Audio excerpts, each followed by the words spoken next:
bonjour chers fidèles amis fidèles téléspectateurs de Sunugal 24 nuyu waat nañ leen bu baax a baax topp gi ngeen ñuy topp waaye rawatina ànd bi ngeen ànd ak ñun suñu plateforme bi yaa bi nga xamante ne nag moom mooy Sunugal 24 saa su nekk nag ñu leen di jaajëfal nag di am contentement topp gi ngeen topp suñu plateforme bi yaa bi waaye rawatina nag émission bi nga xamante ne nag moom lañ dëppee sama talent émission bi nga xamante ne nee naa la saa su ne les plus jeunes animateurs du Sénégal ñoo koy def waaye nag c'est les meilleurs du web tubaarkàlla Sunugal 24 tam c'est les meilleurs du net tubaarkàlla muy émission boo xamante ne saa su nekk rek dama ciy ànd ak ko xarañ nag muy chroniqueur boo xamante ne di doomu Parcelles ji ñu gën ko xam ci Saliou Diézal maa ngi lay siyaar. bëgg naa la DJ Momo.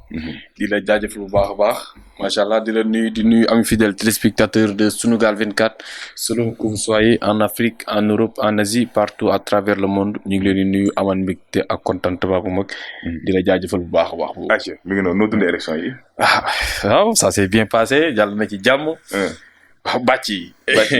mais yow bàcc yi mais voto. te bu ma dugal. non mais leer ma leer yàlla yow voto yow moom doo citoyen yow. non mais li jot a am rek loolu xam nga. lu ma ci teg mooy loolu bàcc yi day gën a métti. kon ça veut dire que yow Sonko nga waaye yow. mais man peuple bi laa fi newal de fu peuple bi ne fa laa ne. wax dëgg fa neex yàlla foofu fa lañ ne. Sénégalais lan la ñuy kaas ci dëkk bi. kii sa waay farul fenn kii. ayca bi nga doon saa su nekk muy émission boo xamante ne nag émission sama talent la. waaye sama talent comme ni ñu koy daal di waxee rek képp koo xamante ne am nga talent ci li ngay def rek dinañ la daal di dalal suñu plateau. fas yéene waxtaan ak yow say jaar-jaar. waaye nag tey dañ ci dalal koo xamante ni xale la. waaye dañ ci dalal koo xamante ni jeune bu am ambition la. macha allah tubaarkàlla mu nekk ci di yëngu ci wàllu mar. tubaarkàlla muy benn jeune entrepreneur boo xamante ni. tubaarkàlla ñu ngi ko gën a xam ci Mame Saliou. waaw Serigne Saliou. tubaarkàlla waaye nag marque bi mi ngi tudd fàttaliku nag dafay dem ci xel yu bari fàttaliku ku nekk rek bëgg nga di fàttaliku lu la gën a neex waaw tubaarkàlla waaye nag bëgg nga di fàttali la gën a naqari tey nag ñu dala ci ko xamante ne nag ku mën li muy def la gis nga tey boo xoolee ni ñu yandi yi t-shirt yi xam ni lii ay original la tubaarkàlla du lu ñu taf dëgg la du lu ñu xollee ko lu machine def la te benn jeune moo koy def Mame Saliou maa ngi lay ziar di la delloo ziar DJ Momo di ziar sama turandoo aussi Mame Saliou dëgg la di leen remercier aussi ci invitation bi maa ngi rafetlu lool ci émission sama talent di jaajëfal ñi nga xam ne ñoom ñooy déglu Sunugal 24 auditeurs et auditrices yi di rafetlu vraiment ci invitation bi xam naa ni ci kanam tuuti rek dinañ gën a jàll ci yeneen macha allah incha allah rabbi ayca mi ngi noonu kooku la ñuy dippee Mame Saliou di borom marque bi nga xamante ne moom la ñuy woowee fàttaliku muy ay qualité vraiment muy ay t-shirt yoo xamante ne yu am qualité la moo xam loo ci bëgg nag da ci yu am qualité la fu balaa ñu dugg ci waxtaan ayca mi ngi noonu di ko jaajëfal bu baax a baax nee naa la macha allah c'est un jeune te en plus il est ambitieux tey jii dem nañ ba toll fi nga xam ni jaratul ñuy wàll yaa ni di wuti feneen ndax suñuy doomu dëkk buñ demee bay def yu mel nii waaw kon donc war nañ cee mën a jàpp di ko jaajëfal bu baax a baax fii tamit mooy émission sama talent yow amal talent ci li ngay def rek dinañ la indi sa suñu biir plateau bi ñu daal koy waxtaani moo ayca mi ngi noonu saa su nekk rek Mame Saliou sama question bi njëkk ci yow mooy bu ñu gisee en tant que jeune nga créé lu mel nii parce que lii amaana buñ ko doon ko gis par benn lay doon ci Sénégal wala bañ ko doon gis dañ ko doon dégg ay Adidas ay Nike ñu gis gars yi di jëndi importe yi di en tant que jeune nga dem ba créé boobu idée bi fan la ñëwee alors donc maa ngi lay remercier di jëm ci question bi. alors d'abord marque bi maa ngi ko créé en 2018. en 2018 toogaloon sama benn xarit ñuy waxtaan. jëgal micro bi tuuti. donc doon toogaloon sama benn xarit ñuy waxtaan. ok donc ba ñu waxtaanee ma ne ko dëgg la ñu ngi jàng peut-être maa ngi def 3e année. ma ne ko ñu ngi jàng mais bu ñu paree suñu jàng lan lañ bëgg a def réellement. dëgg la mu ne ma pourquoi bu ñu paree suñu jàng pourquoi mënuñu toog léegi nii ñu imaginer benn affaire def ko. ma ne ko nañ créer benn affaire boo xam ne ñu ñoo koy moomal suñu bopp. mu ne ma waaw d'accord nañu tëdd ñu réfléchir bu baax après ñu xool nu ñuy def ba indi benn affaire ci laa toog di julli ma julli ba pare ba bu jullee ba pare rek tur bi ñëw sama xel ma ne àdduna daal lépp loo def sa àdduna rek du moment boo ko defee ba bàyyi ko rek fàttaliku la quoi dëgg la donc je me suis dit que pourquoi pas le mot fàttaliku ok ma waxtaan ci sama xarit bi mu ne ma loolu yaakaar naa ne lu original lay nekk te fàttaliku yaakaar naa ni bésu njëlbeen sax bés bi nga xam ne moom la ñuy jàkkaarloog suñu borom ay fàttaliku lay doon. dëgg la donc je me dis que ba mu ko waxee tur boobu nag mu apprécier ko. ma ne ko léegi dañuy créer benn marque. marque bi nag dañ koy tuddee fàttaliku. léegi ñun de ce fait nañ mën a wan nit ñi que adduna bi. amuñ dara loolu fàttaliku. ci la créer marque bi ba mu créer marque bi commencé ci liggéey ak sama xarit nga xam ne ay étudiants lañ tamit. parce que boobu dëgg la dara neew fi woon. ci lañ commencé di def affaire yi def mbir yi commencé def taaba comme ni ñu koy waxee. ba marque bi commencé di jóg ci laa commencé di gis ñi nga xam ne ñoom ñooy nit ñi nga xam ne am nañu baat ci dëkk bi. ok artistes yeeg comédiens yeeg commencé di collaborer ak ñoom ñu si bëri na jàpp ci marque bu baax a baax ba tey ñu may waxee ak yow nii ñu commencé di améliorer affaire bi parce que début bi t-shirt lañ commencé woon ba léegi ñu commencé nag di ko vraiment di ko valoriser ut suñu tailleur spécial bi nga xam ne moom moo ñu ñëwal suñu jëre tissu yi nga xam ne du jóge feneen fu Sénégal fii dañ koy jëndee ñaw suñu tissu bu ko defee ñu mun a bien sûr concurrence yeneen marque yi nga xam ne dëgg la ñoo nekk Europe mais ñu wan Sénégalais que au Sénégal on doit porter nos avis nga xam ne moom lañ defaree ci biir réew mi parce que consommation locale aussi tamit lu am solo la dëgg la ayca mi ngi noonu tey jii li ñuy wax consommation locale dafa am solo macha allah nga koy defar mais est-ce que tey jii nii peut-être ni la ko sama talent yombalee nga ñëw ñu def émission est-ce que yeneen gars yi yombal lañ ko loolu ba nga xam ni yi plateau ak plateau toog nga fa pour gars yi di la dawalal affaire yi. dëgg la question bi naaj sa tontu parce que dëgg la aussi Sénégal xam nañ ñu mu demee. du ma tudd benn tour nag mais am na ñoo xam ne jot naa leen contacter. mais après danaa da ngay fay commercial. ah bon di nga fay commercial yu mel noonu. man ma waxee privé nag ma xam ne lii nii nu ma ko fay. te après même boo leen fay prix boobu noonu doo ci am li nga ci bëgg. benn 5 minutes 10 minutes lan la may nga jàll après jeex na. donc je me suis dit que xaama approché ñi nga xam ne tey jii ñoom ñoo gën a nekkal jeunes yi fii. ci laa contacté Soxna Assou. ci la ma boole di moomu. di leen remercier di ko remercier di la remercier. macha allah parce que gis naa ni ba mu ko waxee rek automatiquement dafa ma ne xam boole ak nit. donc je pense que aujourd'hui ñun ñi nga xam ne ñoo nekk ci entrepreneuriat bi am na solo. médias yi diñu jàppale. su ma nee médias yi diñu jàppale mooy lan mooy ñuy taxawu jeunes yi. jeune bi nga xam ne tey dafa bëgg wane li nga xam ne moom lay defar. ñu taxawu ko sans autant ñu laaj ko li nga xam ne dina ko attan. tey nit mën na ñëw sax nga invité ko ci benn plateau. moom mu am ngor. wala am de connaissance. am satisfaction benn affaire jox la. mais ñoom dañuy ñëw dès le premier pas ñu tiital la ne la wax la benn prix boo xam ne doo ko mën a fay. dëgg la donc je pense que loolu tey jii am na solo médias yi. ci mënti doon ñuy jàppale jeunes yi bu ko defee ñi mën di valoriser seen image. et je pense que tey jii loolu la Sunugal 24 def tey jii. woo ma seen plateau invité ma solal leen ngeen yaa ñu ko donc je pense que aujourd'hui il est important. Sunu 24 nu mu koy defee. Sunugal 24 nu mu koy defee yeneen télé yi yeneen rajo yi di ko defee noonu bu ko defee jeunes yi mën a am confiance seen bopp di mën a def li nga xam ne la ñu war a def. ayca mi ngi noonu fii Sunugal 24 la te consommation locale la ñu wax tubaarkàlla sama talent la tamit dafay faral di promouvoir ak jeunes yi nga xamante ne ñoom ñooy nekk seen réew. waaye tamit di jàppale ñi nga xamante ne ñoom ñoo nekk saa su ne comme ni ñu koy daal amal talent rek tubaarkàlla ku ne xam gis lii xam ne lii lu yaa ngi dem mais li ma bëgg a laaj mooy que yéen da ngeen di jënd Lacoste taf wala yéen ñawal seen bopp dem jënd tissu ñawal seen bopp Lacoste yi même bu dee Lacoste la même bu dee t-shirt la daal ci créer seen marque wala nu mu demee noonu. waaw comme ni la ko waxee tout à l'heure dañoo am suñu propre tailleur lépp ñoo koy defal suñu bopp duñu jënd dara di taf lépp yéen a koy defal ñoo koy ñaw lii yëpp ñun ñoo koy ñaw bu duggee ci page Instagram bi di nga gis lépp donc ñun ñoo koy ñëw dañu am suñu propre tailleur bu nga xam ne mi ngi nekk Pikine moom mooy ñëw lépp di ko defal maa ngi koy nuyu de passage Ciseaux d'Or ñoom ñu ngi nekk Sénégal Dakar en même temps ñu ngi Gambie aussi donc ñun ñoo koy ñëw bëgguñu jël dara parce que loo jël di taf rek moom moo ko quoi ci jàmbur la mais dañuy préférer jënd tissu yi nga xam ne Sénégal fi ay doomu réew yi ci boobu ñoo koy defar ay saaku pomme de terre sax dañu ciy defar ay tissu wan ñun consommation locale duñ koy dund donc je pense que c'est important ku ci nekk rek booy sol dara nga sol li nga xam ne sa réew la nekk tey jii si je prends l'exemple li nga xam ne mooy les plus grandes marques xam ne ñu ngi exister ci monde bi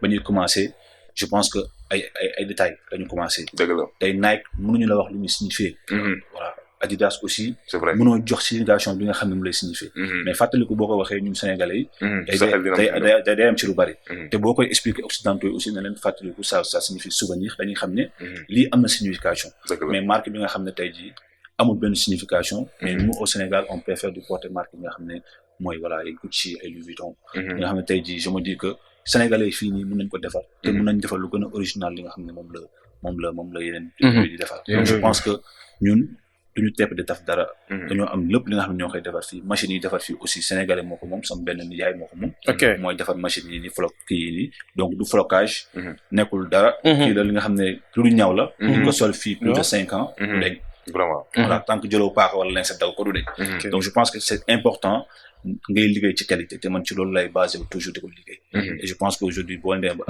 apprécier liggéey bi rek ça veut dire que donc y a une satisfaction ayca mi ngi noonu ba tey dina fàttali que ni ñi ngi ànd ak ki nga xam ni moom lañ naan Saliou doon benn entrepreneur bu nga xam ni macha allah mi ngi bay waaram duñ fi jógee te duñ waxtaanee li nga xam ni actualité la wàllum politique bi yëngal dëkk bi jàppal fii jàppal fee des fois sax nga gis kaay naan troisième mandat oui wala non. loolu la ma ci sa xalaat Mame Saliou. je pense que politique bi instant bi moo nekk tendance ci réew mi et je pense que aujourd'hui ñu demee ba tollu ci situation yu mel ni dëkk bi jeunes yi dem ba yeewu xippi seen bët ça veut dire que tey jii décidé nañu tant que ñu ngi wax dëkk bi dëkk démocratie la rek je me dis que tey jii ku ci nekk am nga sa mot à dire et je pense que sénégalais yeewu nañu léegi sénégalais yeewu nañu xam nañu carrément que ñun kenn du ñootuñu nax dëgg la n'est-ce pas Macky da leen di nax bon su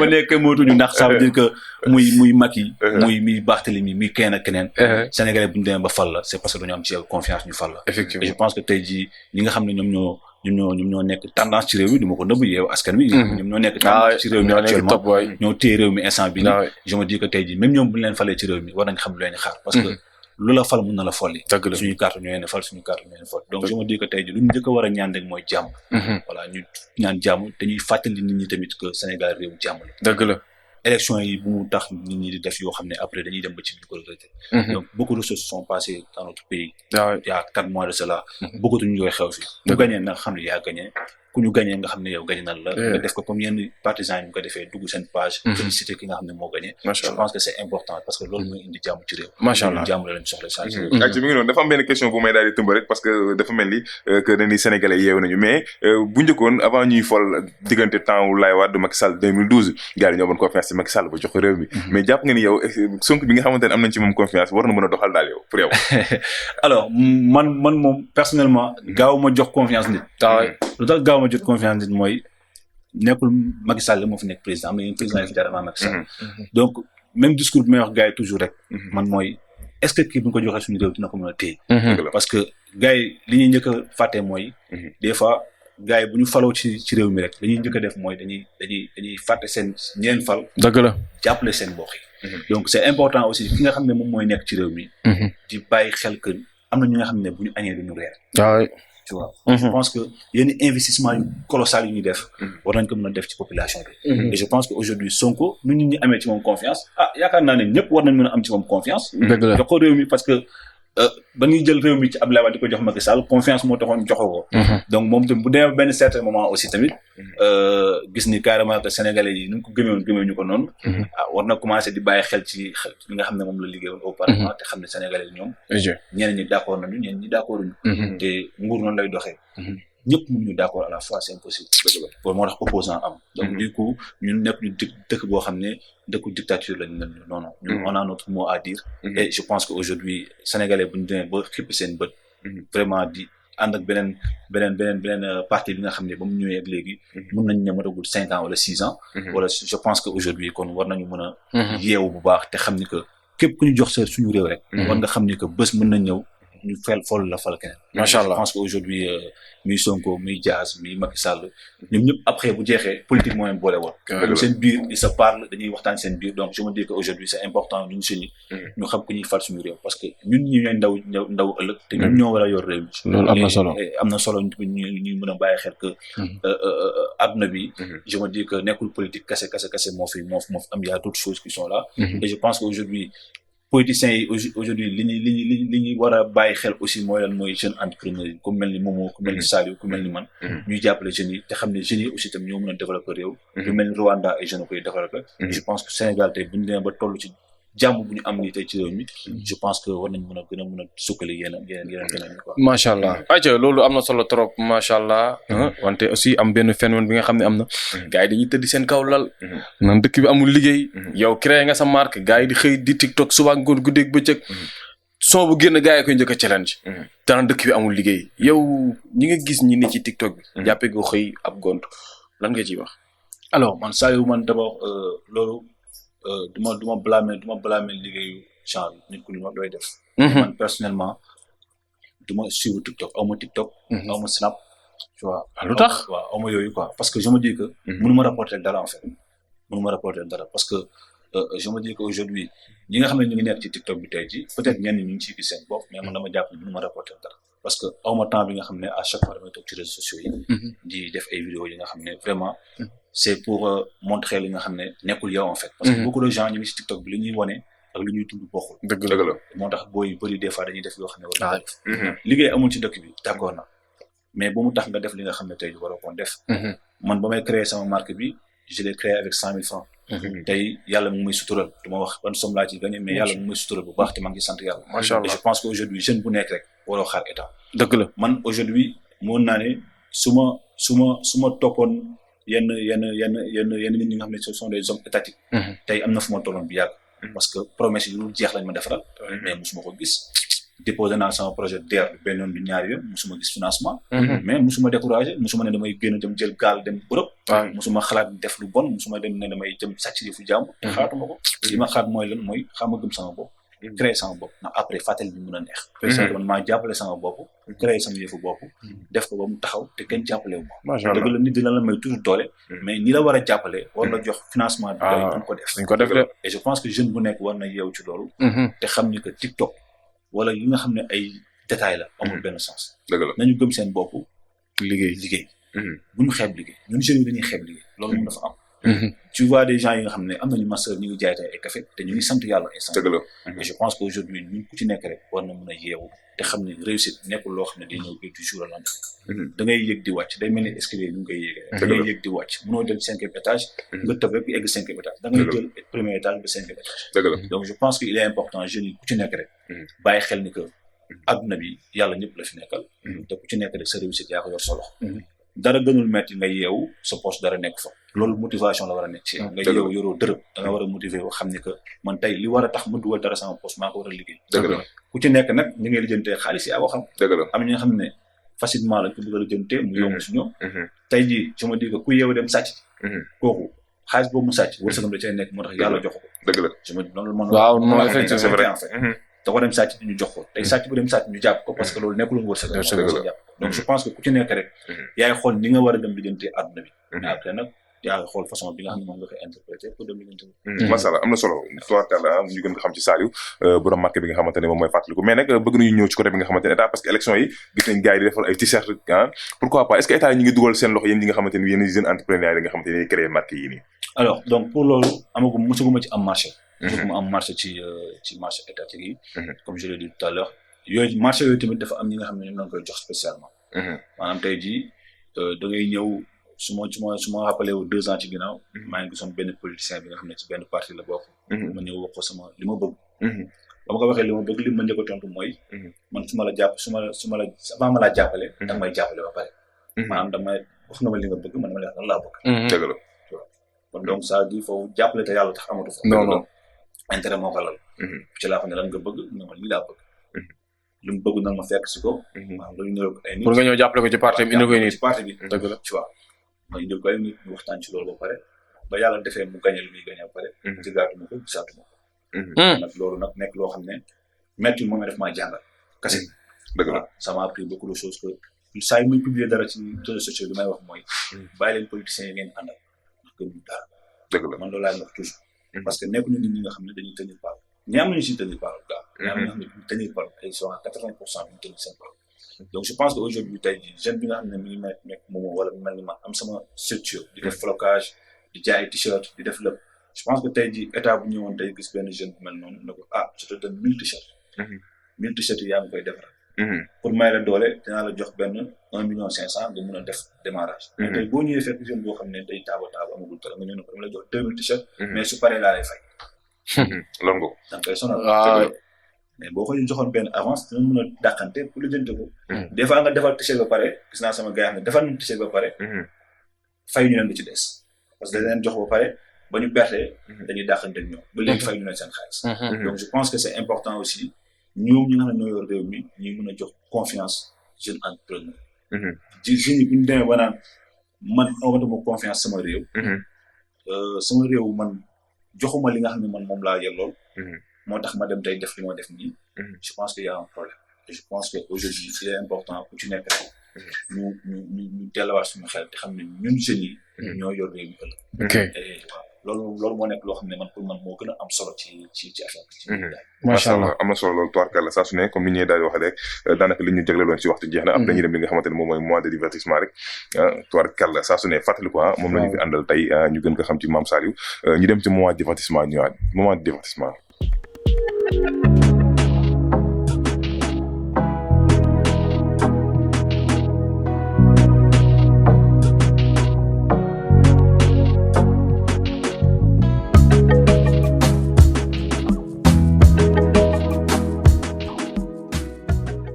ayca mi ngi noonu ba tey di la fàttali que ni yéen a ngi émission sama talent. tey jii lii nag question réponse la. tey jii Mame Saliou buñ la waxoon tey jii kan mooy sa artiste préféré sa chanteur. sama artiste préféré Dip Doundou Guiss la. Dip Doundou Guiss Dip Doundou Guiss la jot naa liggéey moom en 2014. ok gars yi ma apprécié vraiment maa ngi koy nuyu de passage. macha allah waaw Dip Doundou Guiss moom. li ma gën a inspiré ci fàttaliku sax. moom ci la bokk parce que son mi woy yëpp da ngay seen day fàttali moom. jaar-jaaram fu mu jaar métti bi mu dund ci laay fam et tout. dëgg la dafa am solo quoi donc man moom spécialement au Sénégal moom. Dip Doundou Guiss laay déglu. ayca sa série préférée. sama série préférée Idole. Idole. Idole waaw. ay Idole sama série préférée mun naa ko seetaan. seetaat ko seetaat ko. dëgg la. bu nekkee au niveau de l'extérieur. comment dirais-je Prison Break. Prison Break. Prison Break moom moo ko doyal aussi quoi. macha allah tey ñu toog nii ma tegaloon léegi 5 millions ci taal bi lan nga ciy njëkk a xalaat. 5 millions sama ci taawul bi nii instant lu ma ci njëkk a xalaat. mooy améliorer sama marché bi. voilà placer boutique yi. partout à Dakar partout dans les régions. même pourquoi pas en Europe. voilà loolu laay njëkk a xalaat après. voilà lu ci des nag ma jël ci jàppale ñu ci war a jàppale parce que man fàttaliku moom dafa am leneen loo xam ne moo nekk ci ginnaaw quoi. ndeysaan te bu ñu la waxoon diggante sa xarit ak sa mbokk nga jël ci kenn koo ñu doon wax. waaw dafa nekk loo xam ne question boo xam ne yomb la tontu parce que xarit am na fu mu gënee mbokk. dëgg la mbokk am na fu mu gënee xarit aussi. ndeysaan parce que des fois di nga nekk ci ay torof torof say mbokk duñ la jàppale sa xarit moo lay jàppale. dëgg la voilà dal na ñëpp. dëgg la nga nekk ci situation sa mbokk jàppale wu la. sa xarit jàppale donc je me dis que 50-50 lay soññ. ndeysaan macha allah 50-50 tey jii sa àdduna boo buñ la waxoon peut-être ñu indaatal la keneen koo xam ne nekkatul ci àdduna nga dénk ko ay mots kan lay doon. sama papa. parce que mosuma ko teg bët. waaw mosuma ko gis et je pense que aujourd'hui li ma gën a marqué sama life des fois li nga xam ne damay toog des fois bu may manqué ma gis nit ànd ak papaam wala ma gis des fois nit toog ak papaam di waxtaan ak papaam. loolu manqué parce que aw ma chance boobu nag toogal sama papa waxtaan ak moom daal. je pense que loolu daal laa nga xam ne daal sama life su ma amoon daal vraiment li nga xam ne dama koy ñaan yàlla mu ndiwaat ma ko. sama éducation papa quoi parce que mosuma ko am mais maa ngi sant sama yaay bu baax ko. ndeysaan macha allah tey jii boo ñu doon wax tuuti sama question mujj sa digganteeg sa mère mi nga xam ni moom nga xam. loo ñu ciy wax. sama yaay. jigéen bu mën góor rek. parce que tey jii je me dis que su ma nee ba toll fii di liggéey. di liggéey di sant yàlla àndoo sama marque maa ngi liggéey di sant yàlla. su ma ko nee dama lay may dara noonu bu ko laal. je me dis que aujourd'hui voilà nee na ma jàppale ñi nga xam ne man ba ma fi nekkulee ñoom ñoo la jàppale. dëgg la donc je pense que kooku noonu tey aw ma fayal. macha maa ngi koy gërëm di gërëm sama tante bi nga xam ne moom la ma bàyyiloon tey aussi. dëgg la moo ma yar sama doomu ginnaaw raay la Pikine ginnaaw raay la juddoo la ay yaroo. donc je pense que aujourd'hui sama yaay daal man aw ma fayal. ndeysaan ayca mi ngi noonu moo wante moo tamit. tey dama am gan. waaw ok. ayca mi ngi noonu ayca saa su ne ñu koy jaajëfal bu baax vraiment mu doon koo xamante ne moom la ñu daloon suñu plateau. ku nekk xam ne nag borom taabal joo gis magasin moo nekk ci xel. dëgg la maa ne nag fàttaliku xam naa ni ñaan nañu yàlla mu dem ba romb ay Adidas. ay Nike mais nag moom nag door li nga xamante ne mooy marque bi dafa amaat leneen loo xamante ne mooy fàttaliku social bu ma juumul. loo xamante ne dafay defaale ay social. ok tubaarkàlla néew di doole da ciy jàpp bu baax a baax. macha allah dafay dem si pépinière yi tamit di jàppale gars yi. mais nag mën nañ ñëw ci li nga xamante ne moom mooy projet yi ak lan ngay wàcc ci marque bi. alors projets yi je pense que projets yi ils sont tous là. projets yaa ngi fii comme ni nga ko waxee sànq social bi. jot nañ ci def ay jéego. jot nañ dem prison des femmes bi nga xam ne moo nekk Liberté 6. yóbbu nañu foon ay dons. en collaboration ak benn télé de la boîte. ok dem nañu aussi prison bu nekk Thiès. dimbali fa femmes yu fa nekk aussi. dem nañ pépinière Mbour aussi. donc je pense que fàttaliku social bi. nekk na projet boo xam ne projet bu am solo la parce que nit tamit boo demee boo créé dara di ci gis sa bopp. war nga mën a jël as tuut. ci dimbali néew doole yi. donc je pense que aujourd'hui projet boobu noonu nekk na projet bu am solo si ñun. mais tamit di wax ni fàttaliku bi ñëpp la fi nekkal. tey gars yi nañ ci jàpp loxo affaire sociale yi nag. voilà c'est ça war nañ cee teg loxo. voilà social bi moom. social bi gars yi nañ teg seen loxo bu vraiment baax parce que voilà événement yi ñuy def da ngay gis ni ñu ngi koy yóbbul. soxla nañ ko trop. parce que moo prison jommul kenn. dëgg la donc prison jommul kenn ci àdduna bi. et je pense que ñu fa nekk aussi gënuñu leen. dëgg la ñenn ñi erreur moo leen fa dugal mais ñun ñu ngi def ay jéego. ki moom génne yàggul. voilà. sama noonu la ñaanal rek sama noonu la xaaral ma laal band sax ndax xam naa ni prison jommul kenn quoi mais xam naa ni sama noonu la quoi chaque jour mi. loolu daal donc je disais donc du coup projet yi ñun daal li ñuy ñaan daal mooy ñi nga xam ne ñoom la yàlla. jàppale ci réew mi. ñu jàppale jeunes yi nga xam ne. ñoo nekk ci réew mi di def entrepreneuriat. et bu kenn dem saraxu kenn. message bi may lancé la bu kenn saraxu kenn bu kenn jaamu kenn. voilà koo wax mu dimbale la mu tànne la mu war a dimbalewu la wala mu lay wax loo xam ne mënoo ko def bu ko def. demal te xam ne yàlla jeexul. et je pense que projet bi aujourd'hui ñun lu ñu ci ñaan yàlla rek mooy créer ci ay boutiques yu mag. comme ni ñu ko waxee sànq. parce que magasin tuuti na. mais ñun bëgg nañ tey déwén. structure bi gën a yokku. ñi nga xam ne ñoo nekk ci structure bi yëpp fàttali ko di leen solo chaque jour. loolu je pense que aujourd'hui mën na nekk. à une condition ñu gëm ko. man gëm naa li ma créé. dëgg la 2018 ba léegi maa ngi ciy daaxante. et je pense que aujourd'hui bu ñu demee ba toll fii rek. fighting bu ñu ci def chaque jour la quoi. et voilà je crois que aujourd'hui comme ni ngeen ci jàppee nii. ñëpp bu ñu ci jàppee rek je crois que dañ ci mën a am lu ñu ci bëgg daal. incha allah rabbi bu neexee yàlla gars yi dinañ ci jàpp bu baax a baax ndax fii émission sama talent la fii tamit Sunugal 24 la amaane loo wax rek sénégalais yi dinañ ko daal di dégg balaa mooy dugal sa gan gi rek comme par nga am gan moom mën na joxe li nga xamante ne moom mooy mot de la fin ci plateau bi lan ngay tàggatoo téléspectateurs yi. alors mot de la fin bi d'abord dama leen di remercier. remercier sama turandoo Saliou di remercier di Jéem di remercier ñi nga xam ne ñoom ñooy stan Sunugal 24. di leen xamal ni que voilà message bi may lancé en dernier lieu mooy jeunes yi bu ñu jaay seen bakkan ci affaire yu ñàkk fayda. dëgg la su ma nee bu ñu jaay seen bakkan ci affaire yu ñàkk fayda mooy lan mooy lépp loo xam ne rek yaa ngi koy def rek ànd ceeg sa xel.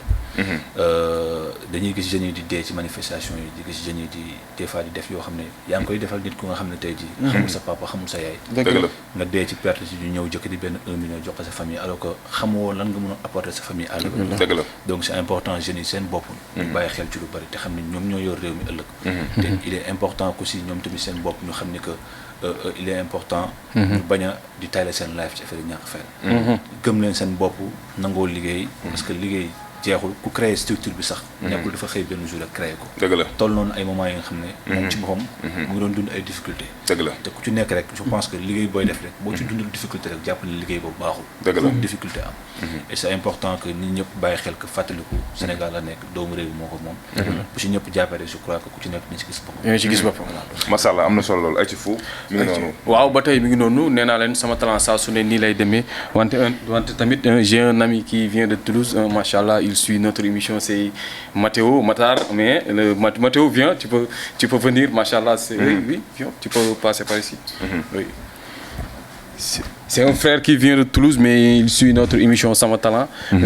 Frère on te salue, comment tu vas? Salam alaikum à tous, ben ça va bien, on est là aujourd'hui voilà, pour visiter une émission que je suis régulièrement en France depuis quelques mois. Voilà, machallah, c'est une émission que j'aime beaucoup et que je suis, voilà, donc vraiment content de venir aujourd'hui quoi. Vraiment. Ok, on veut juste, comme que tu es au Sénégal, bon, et bientôt tu vas retourner en France, on veut que tu parles un peu de Wolof. Tu l'en es que? Touché. Ok, tu ne peux pas parler du Wolof? Touti. Et pourtant, je t'avais donné 10 cours. C'est vrai. T'as un peu oublié. Mais bon, quand même, on te remercie aussi. Bon, c'est un frère qui vient de Toulouse. Il s'appelle Mathéo. Qu'est-ce que tu dis, les amis fidèles téléspectateurs de Sunugal 24 qui nous suivent? Bon, je les remercie de suivre l'émission et j'espère qu'ils continueront de la regarder pendant encore très longtemps. Et voilà quoi. Le Marc aussi, t'en dis quoi? Parce que toi aussi? Oui, c'est vrai. Avant l'émission, j'ai regardé un peu et la qualité est bonne. J'aime bien la matière. Après, il va te faire une? T'inquiète. Tout ce qui est comme ça, même que ce soit des polos, des t-shirts. Je trouve que c'est une bonne idée quoi. Ok. Allez-y, ok, tu peux rejoindre. On te remercie, mon frère. Il s'appelle tout simplement Mathéo, qui vient de France. Machallah, Momo.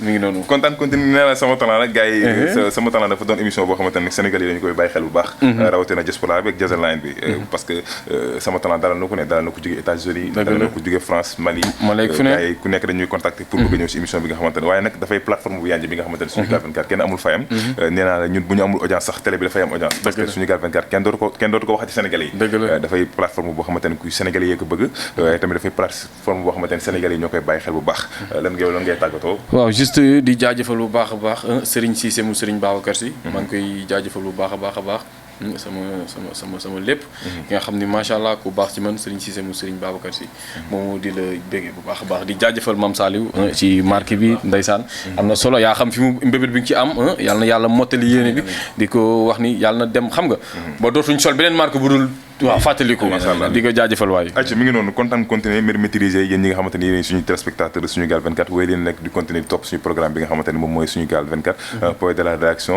invité de rédaction gars yaa ngi fi ñam Mahfous waaye tamit di jaajëfal ki nga xamante ni moo nekkoon ci xarala gi borom ñetti caméra yi di benn nit di bigi toirkala nekk régie nekk ci kaa mi kenn du moom ci biim réew ñu koy jaajëfal bu baax a baax waaye nag dañuy sargal ki nga xamante ne nag mënul ñàkk nga xamante ni sama doom ndey la sama xarit di Mamour Thiam nekkee foofu ca Tivaouane moom nag ndeysaan dafay def tudd nag inshallah le 6 maa ngi fa inshallah Tivaouane di ko jaajëfal bu baax nag waaye nag di jox téléspectateur dig daje ba beneen yoon ak yeneen i invité fii émission Sama Talent jaa ngeen jëf